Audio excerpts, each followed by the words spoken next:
বিধায়ক দিগন্ত কলিতা ডাঙৰীয়া আপোনাক ক'ব বিচাৰিছোঁ আপোনালোকৰে চৰকাৰ গঠন কৰিছে সংখ্যাগৰিষ্ঠ আপোনালোকৰে আছে আমিও আশা কৰিছোঁ যদি পাৰে এইবাৰ আপোনালোকেও এখন আইন আনক মুছলমানে মছজিদত নামাজ বন্ধ কৰিব লাগিব নামাজ মানে মাইকৰ লাউড স্পিকাৰ বন্ধ কৰিব লাগিব কৰি দেখুৱাওক আপোনালোকে কৰি দেখুৱাওক আমিও চাওঁ আমিও আপোনালোকক ওয়েলকাম জনাইছোঁ আমি ধন্যবাদ জনাইছোঁ আপুনি এই বিষয়টো উপস্থাপন কৰাৰ বাবে মাইকত আজান কিয় দি কি বুজাব বিচাৰে আমিও চাওঁ পাৰিব আপুনি আপোনালোকৰ চৰকাৰখনে পাৰিব নেকি এইটো এটা কেৱল মাত্ৰ টিআৰপিৰ কথা আৰু এটা হৈছে আমাৰ মানুহখিনিক মূল কথাবোৰৰ পৰা বিপথে পৰিচালিত কৰি এই হিন্দু মুছলিম এই কাৰবাৰটো যে কৰি থাকিব লাগিব তাৰ এটা এজেণ্ডা হয় তাতকে ডাঙৰ কথা নহয় আমিও ভাবো আপোনালোকে যদি কামটো মুখত কৈছে কামত নকৰে আপুনি যদি কৰি দিয়ে তেতিয়া আমি আপোনাক আমি বাহবা দি আমি বাতৰি পৰিবেশন কৰিম যে আপোনালোকে কৰি দেখুৱালে আজান কিয় দিয়ে হয় আজান হয়তো সেইটো কাৰণেও দিব পাৰে যে যিসকল মানুহ বিভিন্ন কৰ্মৰাজিত ব্যস্ত থাকে তেখেতলোকক হয়তো সেই অকণমান সময়ৰ বাবে আল্লাহৰ প্ৰতি যাতে আকৰ্ষিত কৰিব পাৰে বা মছজিদলৈ আহিবলৈ এটা জাননীও দিয়া হ'ব পাৰে সকলো ধৰ্মৰে নিয়ম নীতিবোৰ বেলেগ বেলেগ আমি প্ৰতিটো ধৰ্মকে সন্মান কৰিম বুলিহে বা আমি সকলোৰে বাবে সহিষ্ণুতা প্ৰদৰ্শন কৰিম মৰম প্ৰেম ভাতৃত্ববোধ ৰাখিম এই এনেকুৱা ধৰণেহে সংবিধানৰ শপতবোৰ ল'ম আপুনি বিধায়ক হিচাপে শপত লোৱাই নাই তাৰ আগতে আপুনি অন্ত কৰিলে আপোনাৰ নামটো দিগন্ত মানে কি এটা পোহৰ বিলাব নতুনৰ সৃষ্টি হ'ব কিন্তু দিগযুগ অন্ত মানে দিগন্ত আপুনি পোহৰ বিলোৱাৰ আগতে আপুনি অন্ত কৰিয়ে পেলালে হিন্দু মুছলিমৰ ৰাজনীতিৰ 5টা বছৰ আৰম্ভণি গুৰুঘাট মাৰুতে গুৰুঘাটতে আপুনি আৰম্ভ কৰিলে হিন্দু মুছলিম এই বস্তুটো আৰম্ভ কৰিলে উন্নয়নৰ কথা পাতকচোন শিক্ষাৰ কথা পাতকচোন মূল্যবৃদ্ধি কিয় হৈছে কেনেকেনো কমিব নতুন কি কাম কৰিব পাৰি চাকৰিগীটাৰ বাহিৰে নিবনুৱা সংস্থাপনৰ মাইলৰ খুঁটি কেনেকৈ স্থাপন কৰিব পাৰি সেইবোৰ কথা পাতকচোন কিয় নাপাতে আপোনালোকে আমি আপোনালোকক লৈ বহুত আশা কৰোঁ আপোনাক কেৱল মাত্ৰ হিন্দুৱে ভোট দিয়া নাই মুছলমানেও ভোট দিছে শিখে দিছে বঙালীয়ে দিছে সকলোৱে দিছে আপুনি সকলোৰে নেতা আপুনি হিন্দুৰ নেতা বুলি ক'ব নোৱাৰে নহয় যিজন প্ৰতিজন সন্মানীয় ভোটাৰক আপুনি সন্মান কৰিব লাগিব গতিকে প্ৰতিটো ধৰ্মক সন্মান কৰাটো আমাৰ দায়িত্ব কেৱল মাত্ৰ কিবা এটা কথা টিআৰপিৰ বাবে ক'ব লাগে কাৰণে কৈ নিদিব নামটোৰো অকণমান সন্মান ৰাখিলে ভাল ব্যক্তিগত সম্পৰ্ক আপোনাৰ লগত ভাল কিন্তু যিটো যুক্তি সেইটো কিন্তু ক'বই লাগিব মই কৈ যাম বিধায়কসকলক উদ্দেশ্যি কেইটামান কথা ক'ব বিচাৰিছোঁ আপোনালোকে শপত গ্ৰহণ কৰাই নাই আপোনালোকে আৰম্ভ কৰিলে হিন্দু মুছলিমৰ ৰাজনীতি আৰম্ভ কৰিলে আপুনি সমষ্টিটোৰ কথা আপুনি জনসাধাৰণৰ কথা মূল্য বৃদ্ধিৰ কথা কিয় হৈছে কেতিয়া কমিব কি কাম কৰিলে কমিব বা নিবনুৱা সংস্থাপনৰ মাইলৰ খুঁটি কেনেকৈ স্থাপন কৰিব পৰা যাব এই কথাবোৰত আলোকপাত কৰাৰ পৰিৱৰ্তে আপোনালোকে বিধায়ক হিচাপে শপত গ্ৰহণ কৰাই নাই আপোনালোকে আৰম্ভ কৰিলে হিন্দু মুছলিমৰ ৰাজনীতি কোনে দিনটোত কেইবাৰ আজান দিব আজানৰ বাবে কাৰ কি অসুবিধা হৈছে এই কথাবোৰ আপোনালোকে আলোচনা কৰিলে নিৰ্বাচনৰ পূৰ্বে দেখোন আপোনালোকৰ মুখত তেনেকুৱা কথাবোৰ নাছিলে শপত গ্ৰহণ কৰাই নাই আপোনালোকে এই ভাগ কৰা এই কেৱল মাত্ৰ এই ৰাজনীতিটো কিয় লৈ আহে বাৰু মাজত যে মাইকৰ শব্দত আমাৰ অসুবিধা হয় আমুক হয় তামুক হয় এই আপোনাক কোনে দিনটোত কেইবাৰ মাইক বজাব তাৰ বাবে বিধায়ক পতা নাইতো আৰু আপোনাক অকল এই অসমীয়া হিন্দু মানুহে ভোট দি জিকোৱা নাই আপোনাক হিন্দু মুছলিম শিখ ইছাই বঙালী চবেই দিছে যোনে যেনেকৈ পাৰে আপোনাৰ সমষ্টিটোতো সকলো ধৰণৰ মানুহ আছে আপোনাক যিসকল ভোটাৰ ৰাইজ আছে তাৰ ভিতৰতো সকলো আছে সকলোৱে আপুনি সংবিধানৰ শপত কি বুলি খাব যে মই ভাৰতৰ ন্যায় কানুন সমমৰ্যাদা সকলোকে সমদৃষ্টিৰে সকলো ধৰ্মৰ প্ৰতি মই সহিষ্ণুতা সকলো ধৰ্মৰ প্ৰতি মৰম প্ৰেম এইবোৰ বুলি আপুনি শপত খাব তাৰপিছত আপুনি শপত খাবলৈ পোৱাই নাই তাৰ আগতে আপোনালোকে গুণ বখানিবলৈ আৰম্ভ কৰিলে মানে সেই শপত খোৱা সময়খিনিত আপোনালোকৰ মগজটো কি বেলেগ জেগাত থৈ আহে নেকি তাৰ পাছত যে আপোনালোকে অকল ঘৃণাৰ ৰাজনীতিটো বিয়া পাব লাগে উন্নয়নৰ কথাবোৰ আপোনালোকে নাপাতে কেৱল মাত্ৰ ইয়াত আনি ব্যস্ত কৰি দিয়ে এটা ধৰ্মক আঘাত সানিব পৰা কথাবোৰ কিয় ক'ব লাগে আজিৰ দিনটোত দেখিলোঁ দিগন্ত কলিতা নামৰ যিজন বিধায়ক তেখেতে কৈছে বোলে আজান কিয় দিব লাগে আমিওতো ভগৱানক বিচাৰোঁ আমিতো টেটুফলা চিঞৰ নামাৰোঁ মই তেখেতক ক'ব বিচাৰিছোঁ আমি যেতিয়া 7 দিন 7 ৰাতি অখণ্ড ভাগৱত পাঠ কৰোঁ তেতিয়া আমাৰ ওচৰে পাজৰে যিসকল মুছলমান মানুহ থাকে এই 7টা দিন তেখেতলোকে কি অস্বস্তি নাপায় নেকি সকলো ধৰ্মৰ প্ৰতি মৰম শ্ৰদ্ধা প্ৰেম এইবোৰ যদি আপোনালোকৰ নেতৃত্ব গুণ নাথাকে যদি সমস্যা আজি হৈছে চৰকাৰ আপোনালোকৰ সিদ্ধান্ত আপোনালোকে লওক আপোনালোকে সেইবোৰ বন্ধ কৰাৰ ব্যৱস্থা কৰক পাৰিব কেৱল মুখত যে কেৱল টিআৰপিৰ বাবে আপোনালোকে এইবোৰ কথা ক'বলৈ পাৰিব নেকি আপোনালোকে এই আজানৰ এই মাইকগীতা বন্ধ কৰিব আমিও চাওঁ এবাৰ আপোনালোকক কৰক মাইকগীতা এবাৰ বন্ধ কৰি দেখুৱাওক দিগন্ত কলিতা ডাঙৰীয়া আপোনালোকৰে চৰকাৰ কৰকচোন আইন এখন আনক যে মুছলমানৰ মছজিদত তেতিয়া আৰু এইটো হেৰি নাথাকিব যদি আইনখন আনে মাইক বন্ধ কৰিব লাগিব মাইক বন্ধ কৰি দিব তেতিয়া আৰু আপোনালোকে আৰু মিডিয়া আগত এইদৰে আজান দিয়াৰ কাৰণে এই মন্তব্যটো অন্তত কৰিব নোৱাৰিব আমি উন্নয়নৰ কথাবোৰৰ পৰা আঁতৰি আমাক ৰাইজক অতৰাই বিপথে পৰিচালিত কৰি ছাত্ৰ ছাত্ৰী উন্নত শিক্ষা ব্যৱস্থাৰ কথা নাপাতি মেডিকেলৰ কথা নাপাতি নিবনুৱা সংস্থাপনৰ মাইলৰ খুঁটি কেনেকৈ স্থাপন কৰিব পৰা যাব কেৱল চাকৰিকেইটাই নহয় বেলেগ বেলেগ কামৰ জৰিয়তেও কেনেকৈ কি কৰিব পৰা যাব সেইবোৰ কথা আপোনালোকে সদনত নতুন মন্ত্ৰীসভা হ'ব নতুন চৰকাৰ হৈছে কেবিনেটত যিসকলে স্থান পাইছে তেখেতলোকে পাইছে মন্ত্ৰিত্ব যিসকলে পাব তেখেতলোকেওতো কামখিনি কৰিব লাগিব তেখেতলোকে নতুন নতুন চিন্তাৰে বেলেগ এটা দিগন্তৰ সূচনা কৰকচোন আপোনাৰ নামটো দিগন্ত আপুনি নতুন দিগন্তৰ সূচনা কৰক এই আৰম্ভণি কৰিয়ে আপুনি দিগন্তৰ সূচনাটো বাদেই দিছোঁ আপুনি অন্তই কৰি পেলালে দিগযুগ অন্ত দিগন্ত তাৰ পৰা আপুনি দিগন্ত ফুলিবলৈ পোৱাই না অন্ত হ'লেই কিয় নামটোৰ অকণমান মৰ্যাদা ৰাখক বিধায়ক হিচাপে আপোনাৰ লগত মোক এটা ব্যক্তিগত সম্পৰ্ক আছে ভাল সম্পৰ্ক কিন্তু তথাপিও ভুলটো ভুলেই হয় আপোনালোকক বহু আশা কৰি মই আকৌ কৈছোঁ সমষ্টিবাসীয়ে ভোট দিছে সকলোৱে দিছে হিন্দু বঙালী মুছলিম অসমীয়া সকলোৱে লগ খাই ভোট দিছে গতিকে আপুনি কাৰো এজন নেতা নহয় কাৰোবাৰ হিন্দুৰ নেতা মুছলমানৰ নেতা নহয় এনেকুৱা নহয় গণতান্ত্ৰিক এখন দেশত আপুনি সকলোকে পৰিচালিত কৰিম বুলি সংঘবদ্ধভাৱে নেতৃত্ব প্ৰদান কৰিম বুলি নেতা হৈছে গতিকে এই কথাবোৰ অলপ গুৰুত্ব দিব কেৱল ধৰ্মৰ গুৰামী ইমান গুৰামী নেদেখুৱাব মানে বস্তুটো বেয়া পাওঁ মানে উন্নয়নৰ কথাবোৰ নেপাতি কেৱল মাত্ৰ এইবোৰতে ইমান ইমান ঠেককৈ ভাবিলে বেয়া বাহিৰৰ পৰা আমি কিছুমান বস্তু শিকিব লাগে সেই বস্তুবোৰ আমাৰ ইয়াত এপ্লাই কৰিব লাগে আমাৰ কিন্তু ইয়াত ওলোটা অত্যন্ত গুৰুত্বপূৰ্ণ খবৰ লাউড স্পিকাৰত আজানৰ বিতৰ্ক চলি থকাৰ মাজতে এইবাৰ বিজেপি বিধায়ক পৰমানন্দ ৰাজবংশীয়ে কেইবাটাও ডাঙৰ মন্তব্য কৰিছে পৰমানন্দ ৰাজবংশীৰ তৰফৰ পৰা কোৱা হৈছে যেতিয়াই তেতিয়াই মন্দিৰৰ শংখ ঘণ্টায়ো অসুবিধাৰ সৃষ্টি কৰে বিজেপি বিধায়ক পৰমানন্দ ৰাজবংশীয়ে আজানৰ বিতৰ্কৰ মাজতে মন্দিৰৰ শংখ ঘণ্টাক লৈ কি মন্তব্য কৰিছিল আমি প্ৰতিটো তথ্য এই মুহূৰ্তত লৈ আহিছোঁ ডাঙৰ খবৰ জনাইছো মছজিদৰ আজানৰ দৰে মন্দিৰৰ শংখ ঘণ্টাৰ শব্দৰ পৰা অসুবিধা হয় যিকোনো সময়তে শংখ ঘণ্টা বজালে পঢ়া শুনাত অসুবিধা হয় সমাজত থাকিবলৈ হলে এটা ধৰ্মই আন এটা ধৰ্মক সন্মান কৰিবই লাগিব পশ্চিমবংগৰ লাউড স্পিকাৰক লৈ চলি আছে বিতৰ্ক আৰু বিতৰ্কৰ মাজতে এবাৰ বিজেপি বিধায়ক অসমৰ চিপাঝাৰৰ বিজেপি বিধায়ক পৰমানন্দ ৰাজবংশীয়ে ডাঙৰ মন্তব্য কৰিছে মছজিদৰ আজানৰ দৰে মন্দিৰৰ শংখ ঘণ্টাৰ শব্দৰ পৰাও অসুবিধা হয় বুলি মন্তব্য কৰিছে ৰাজবংশীয়ে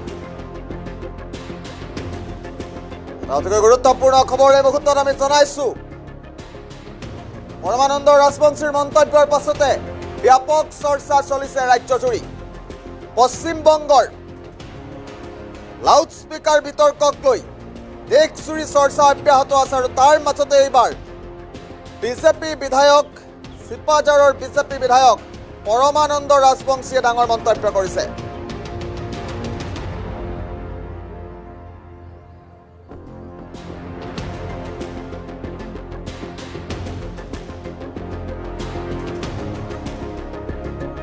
পৰমানন্দ ৰাজবংশীৰ মন্তব্য আছে কিছু আমি পুনে পুনে মন্তব্যটি শুনাম আনকি মন্দিৰতো যদি কোনোবাই সেই সময়তে শংখ ঘণ্টা বজাই থাকে আমিয়ে কওঁ কিয় গধুৰ কৰিছে কিয় আমাক বজাইছ কাৰণ পঢ়া শুনা কৰিব নালাগে নেকি আমাৰ জীৱন সুস্থিৰ হ'ব নালাগে নেকি এইবিলাক কথাটো আমি নিজেই বন্ধ কৰোঁ গতিকে সেইটো দিশত কিন্তু আমাৰ ক'বলগীয়া এটাই কথা যে যেতিয়া এখন সমাজত থাকিম বিভিন্ন ধৰ্মৰ বিভিন্ন বৰ্ণৰ তেতিয়া সকলোকে আমি সন্মান কৰিব লাগিব লাউড স্পিকাৰত আজান দিয়াৰ বস্তুটো দুটা বস্তুত মানে কি যে মোৰ এটা মানে মই মানে চিন্তা কৰিছোঁ যে যিটো নেকি মগৰিবৰ যিটো আজান বা একেবাৰে পুৱতি নিশাৰ যিটো আজান সেইটো এটা হেৰি আছে সেইটো এটা আমাৰ সজাগতাৰ এটা মানে কাহিনী এটা বিৰাজমান হৈ আছে কিন্তু যধে মধে কিন্তু সেইটো ক্ষেত্ৰত কিন্তু মানুহৰ বা পঢ়া শুনা কৰা বা অফিচ কাছাৰী কিবা কিবি কৰাৰ ক্ষেত্ৰত কিন্তু গণ্ডগোলীয়া হয় সেইটো কিন্তু খাটাং আমি সকলোৱে স্বীকাৰ কৰোঁ আনকি মন্দিৰতো যদি কোনোবাই সেই সময়তে শংখ ঘণ্টা বজাই থাকে আমিয়ে কওঁ কিয় গধুৰ কৰিছে কিয় আমাক বজাইছ কাৰণ পঢ়া শুনা কৰিব নালাগে নেকি আমাৰ জীৱন সুস্থিৰ হ'ব নালাগে নেকি এইবিলাক কথাটো আমি নিজেই বন্ধ কৰোঁ গতিকে সেইটো দিশত কিন্তু আমাৰ ক'বলগীয়া এটাই কথা যে যেতিয়া এখন সমাজত থাকিম বিভিন্ন ধৰ্মৰ বিভিন্ন বৰ্ণৰ তেতিয়া সকলোকে আমি সন্মান কৰিব লাগিব লাউড স্পিকাৰত আজান দিয়াৰ বস্তুটো দুটা বস্তুত মানে কি যে মোৰ এটা মানে মই মানে চিন্তা কৰিছোঁ যে যিটো নেকি মগৰিবৰ যিটো আজান বা একেবাৰে পুৱতি নিশাৰ যিটো আজান সেইটো এটা হেৰি আছে সেইটো এটা আমাৰ সজাগতাৰ এটা মানে কাহিনী এটা বিৰাজমান হৈ আছে কিন্তু যধে মধে কিন্তু সেইটো ক্ষেত্ৰত কিন্তু মানুহৰ বা পঢ়া শুনা কৰা বা অফিচ কাছাৰী কিবা কিবি কৰাৰ ক্ষেত্ৰত কিন্তু গণ্ডগোলীয়া হয় সেইটো কিন্তু খাটাং আমি সকলোৱে স্বীকাৰ কৰোঁ আনকি মন্দিৰতো যদি কোনোবাই সেই সময়তে সংঘতা বজাই থাকে আমিয়ে কওঁ কিয় গদুল কৰিছে কিয় আমাক বজাইছ কাৰণ পঢ়া শুনা কৰিব নালাগে নেকি আমাৰ জীৱন সুস্থিৰ হ'ব নালাগে নেকি এইবিলাক কথাটো আমি নিজেই আমি বন্ধ কৰোঁ গতিকে সেইটো দিশত কিন্তু আমাৰ ক'বলগীয়া এটাই কথা যে যেতিয়া এখন সমাজত থাকিম বিভিন্ন ধৰ্মৰ বিভিন্ন বৰ্ণৰ তেতিয়া সকলোকে আমি সন্মান কৰিব লাগিব লাউড স্পীকাৰত আঞ্জান দিয়াৰ বস্তুটো দুটা বস্তুত মানে কি যে মোৰ এটা মানে মই মানে চিন্তা কৰিছোঁ যে যিটো নেকি মগৰিবৰ যিটো আজান বা একেবাৰে পুৱতি নিশাৰ যিটো আজান সেইটো এটা হেৰি আছে সেইটো এটা আমাৰ সজাগতাৰ এটা মানে কাহিনী এটা বিৰাজমান হৈ আছে কিন্তু যধে মধে কিন্তু সেইটো ক্ষেত্ৰত কিন্তু মানুহৰ বা পঢ়া শুনা কৰা বা অফিচ কাছাৰী কিবা কিবি কৰাৰ ক্ষেত্ৰত কিন্তু গণ্ডগোলীয়া হয় সেইটো কিন্তু খাটাং আমি সকলোৱে স্বীকাৰ কৰোঁ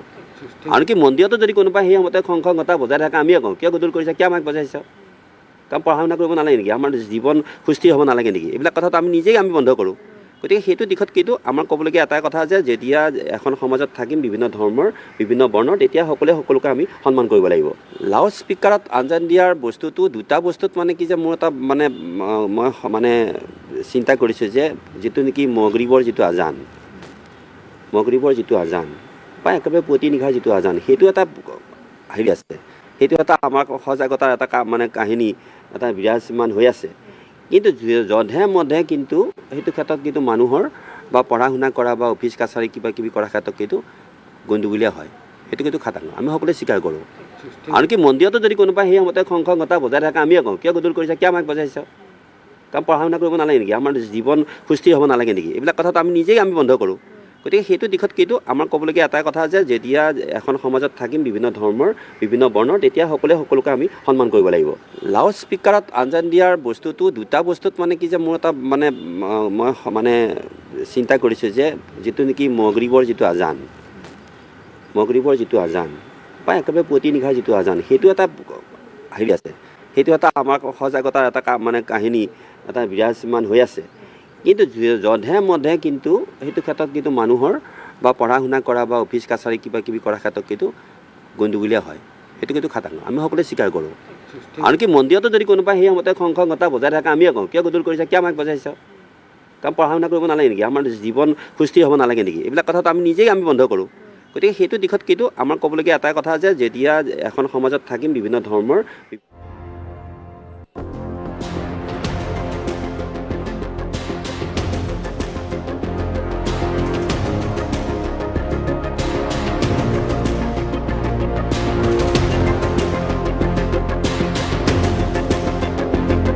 মুহূৰ্তৰ বিগ ব্ৰেকিং নিউজ বকৰিদৰ প্ৰাক মুহূৰ্তত বিজেপি চৰকাৰে জাৰি কৰিছে SOP বিজেপি চৰকাৰে স্পষ্ট ৰূপত কৈছে ৰাজপথত সম্পূৰ্ণৰূপে নিষিদ্ধ নামাজ ৰাজপথত মুছলমান লোকসকলে নামাজ আদায় কৰিব নোৱাৰিব যদিহে ৰাজপথত নামাজ আদায় কৰে তেনেহলে কঠোৰ শাস্তি বিহা হ'ব আনকি জেল পৰ্যন্ত যাব লাগিব যদিহে অমান্য কৰে নিয়ম উলংঘা কৰিলে বিপদৰ সন্মুখীন হ'ব লাগিব হে মুছলমান লোক যিয়ে নেকি ৰাজপথত নামাজ আদায় কৰে বকৰিদৰ প্ৰাক মুহূৰ্তত উত্তৰ প্ৰদেশৰ মুখ্যমন্ত্ৰী যোগী আদিত্যনাথে এনেদৰে SOP জাৰি কৰিছে সমান্তৰালকৈ যোগী আদিত্যনাথৰ ফালৰ পৰা স্পষ্ট ৰূপত কৈ দিয়া হৈছে যে ৰাজপথ নামাজ আদায়ৰ বাবে দিয়া হোৱা নাই ভালদৰে বুজাইছো মৰমেৰে বুজাইছো বুজি পালে ভাল যদিহে বুজি নাপায় তেনেহলে আমি কঠোৰ ব্যৱস্থা হাতত লম এই মুহূৰ্তৰ এই ডাঙৰ খবৰ আমি লৈ আহিছো এটা ব্ৰেকিং নিউজ এই মুহূৰ্তত ৰাজপথত নামাজ পঢ়াত সম্পূৰ্ণ নিষেধাজ্ঞা ৰাজপথত নামাজ আদায় কৰিব নোৱাৰিব কোনো মুছলমানে ৰাজপথত নামাজ আদায় কৰিব নোৱাৰিব মৰমেৰে বুজাইছো বুজি পালে ভাল মৰমেৰে বুজাইছো বুজি পালে ভাল অন্যথা বেলেগ ব্যৱস্থা আমি হাতত লম আমাক কোনেও বাধা দিব নোৱাৰিব অন কেমেৰা এনেধৰণে হুংকাৰ দিছে উত্তৰ প্ৰদেশৰ মুখ্যমন্ত্ৰী যোগী আদিত্যনাথে উত্তৰ প্ৰদেশৰ মুখ্যমন্ত্ৰী আদিত্যনাথৰ হুংকাৰ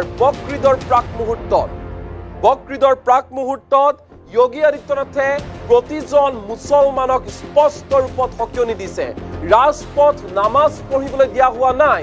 ৰাজপথ নামাজ পঢ়িবলৈ নামাজ আদায় কৰিবলৈ আমি দিয়া নাই ৰাজপথ সাধাৰণ ৰাইজৰ বাবে, ৰাজপথ ৰোগীৰ বাবে, ৰাজপথ ব্যৱসায়ীৰ বাবে। ৰাজপথত নামাজ আদায় কৰিলে সকলোৰে অসুবিধা হয়।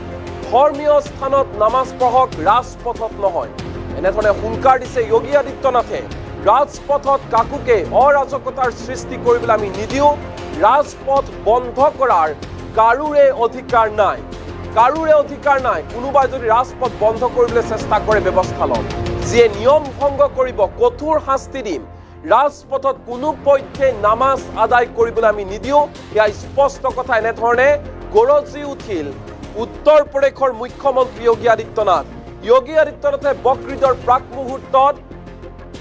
নিজৰ ভাষণত এনেধৰণে মুছলমান লোকক শেষ সকিয়নি দিছে। বকৰিদলৈ মাজত মাত্ৰ কেইটামান দিন 28 মেত সমগ্ৰ ভাৰতবৰ্ষতে বকৰিদ পালন কৰা হ'ব। উত্তৰ প্ৰদেশতো 28 মেত বকৰিদ পালন কৰা হ'ব। তাৰ প্ৰাক মুহূৰ্তত বকৰিদৰ প্ৰাক মুহূৰ্তত এনেধৰণে মুছলমান লোকক সকিয়নি দিছে যোগী আদিত্যনাথে। আদিত্যনাথৰ ফালৰ পৰা স্পষ্ট ৰূপত কৈ দিয়া হৈছে ৰাজপথত নামাজ নিষিদ্ধ, ৰাজপথত কোনেও নামাজ আদায় কৰিব নোৱাৰিব। এয়া স্পষ্ট কথা। যদি কোনোবাই নামাজ আদায় কৰে ৰাজপথত, তেনেহ'লে তেওঁলোকৰ বিৰুদ্ধে কঠোৰ ব্যৱস্থা আমি গ্ৰহণ কৰিম। আমি মৰমেৰে বুজাইছোঁ, ভালদৰে বুজাইছোঁ, প্ৰেমেৰে বুজাইছোঁ, বুজি পালে ভাল। অন্যথা কিন্তু নিয়ম ভংগ কৰিলে কঠোৰ ব্যৱস্থা ল'ম। অন কেমেৰা এনেধৰণে হুংকাৰ দিছে উত্তৰ প্ৰদেশৰ মুখ্যমন্ত্ৰী যোগী আদিত্যনাথে। প্ৰতিজন মুছলমানক সকিয়নি দিছে যোগী আদিত্যনাথে। ৰাজপথ নামাজ আদায় কৰিবলৈ দিয়া হোৱা নাই। ৰাজপথ সাধাৰণ ৰাইজৰ বাবে, ৰোগীৰ বাবে। ৰাজপথত নামাজ আদায় কৰিলে সকলোৰে অসুবিধা হয়। ধৰ্মীয় স্থানত নামাজ আদায় কৰক, ৰাজপথত নহয়। ৰাজপথত কাকোকে অৰাজকতাৰ সৃষ্টি কৰিবলৈ মই নিদিওঁ। ৰাজপথ বন্ধ কৰাৰ কাৰোৰে অধিকাৰ নাই। যিয়ে নিয়ম ভংগ কৰিব কঠোৰ শাস্তি দিম। ৰাজপথত কোনো পধ্যে মই নামাজ আদায় কৰিবলৈ নিদিওঁ। এয়া মোৰ শেষ কথা, এয়া মোৰ প্ৰথম কথা। এনেধৰণে